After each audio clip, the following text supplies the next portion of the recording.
This just blows me away. This is the girl I was trying to be.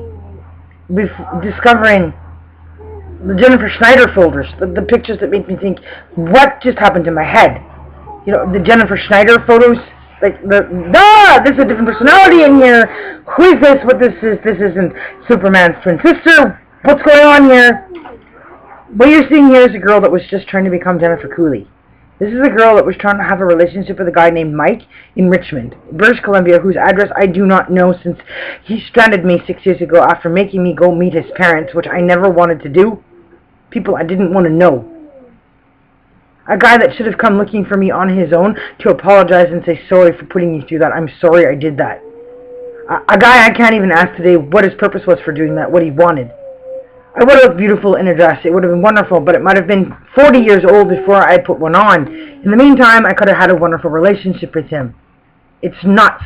Now I have to go get famous, come back, find his address to get closure, because everything I've sent goes to his parents' house. I've taken my name because I am the right girl. I was born for it. I have spent all this time doing nothing but loving the guy that should have been in bed with me all these years. That will not change. What he walked away from was love, and he knew that. Why, I don't know.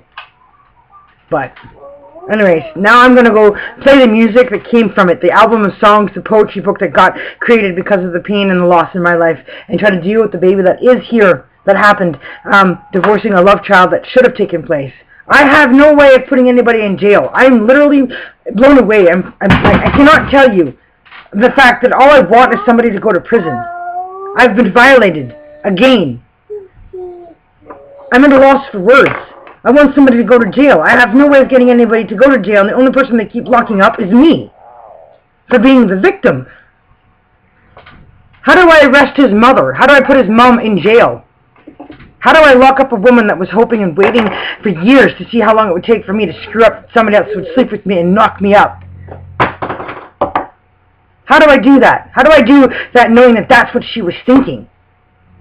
She has made all three of her sons incapable of having committed relationships with women. They're all impotent. They're incapable of opening up because of the emotional incest that is in that family. Her life is miserable, so she's made everybody around her suffer. I asked her for her son's birthday once so I could send a letter to the Social Services Department, Social Insurance Numbers Department, anonymously so he could write me back on his own or go get his email account opened up, read his emails, and then communicate with me that way. That I wasn't going to become a police officer and then run him down to the machine to go land on his doorstep and say, now can we have a relationship now that I'm a cop? And he'd be like, sure. And I'm like, no, because I wanted to go to Hollywood and had different visions. He plays guitar. He's a musician. The minute he told me that, I had it all planned. It's a long story. It's very complicated. All I know is I'm not supposed to be in Winnipeg, leaving the baby here, waiting for somebody to come here to meet the baby. But I am.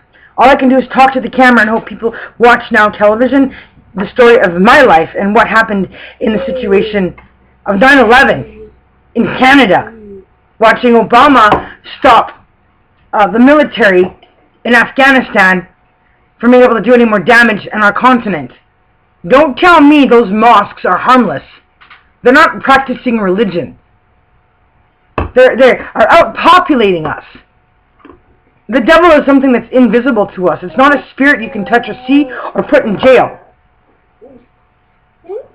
The bad people don't come in just in his color. You know, the social workers that did what they did to me was because of jealousy, because they wanted to be in the center of attention. They wanted to be a part of the story, the press. They wanted to be going around with it. It's absurd. People are thinking about themselves and not thinking about what should be done. I mailed a guitar to his parents' place. This guy Mike that I've never seen again. I don't know if he's going to follow the instructions in his email account. I don't know if he's going to read it and do what it's supposed to tell him to do. Or if I have to get even more successful to hire a private investigator to find his address so I can finally have closure. I don't know about any of you people, but I know I can't have a relationship with somebody new, find new feelings, or fall in love with somebody new if there's no closure in a situation that is obvious and as big as this one. you know, when you feel that much for somebody and no closure comes from it, and you're in a relationship with somebody new, and you spend all your time talking about the other person, the new person's going to say, shut up, and get out. I can't listen to you talk about this person anymore. You know, and you can't really blame somebody for that. Patience, tolerance, kindness, it only goes so far. I'm trapped. I can't be with anybody. I can't give myself to somebody new. I can't find someone to fall in love with if I can't have closure. It's like the 12-step program, making amends. You got to go through those processes. You have to love yourself before you can love somebody else. It's absurd. So, anyways, I'm leaving in 4 days. I'm going to New Mexico. Everybody's welcome who wants to meet me can meet me in New Mexico. I don't know whose house I'm going to be spending American Thanksgiving at. The person I'm going to see in New Mexico or somebody else.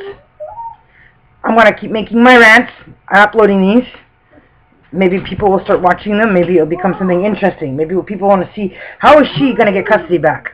I applied for legal aid. They said the likeliness that I'd win is not high because I'm not rich or not married.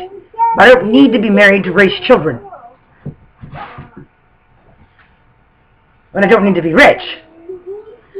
But they've ticked me off enough that I'm going to go make money and come back and or have my mom bring me the kids because she's willing to get the passport and catch a plane and fly out to wherever I am with the baby, at which point I'm going to send her back on an airplane and leave it that way.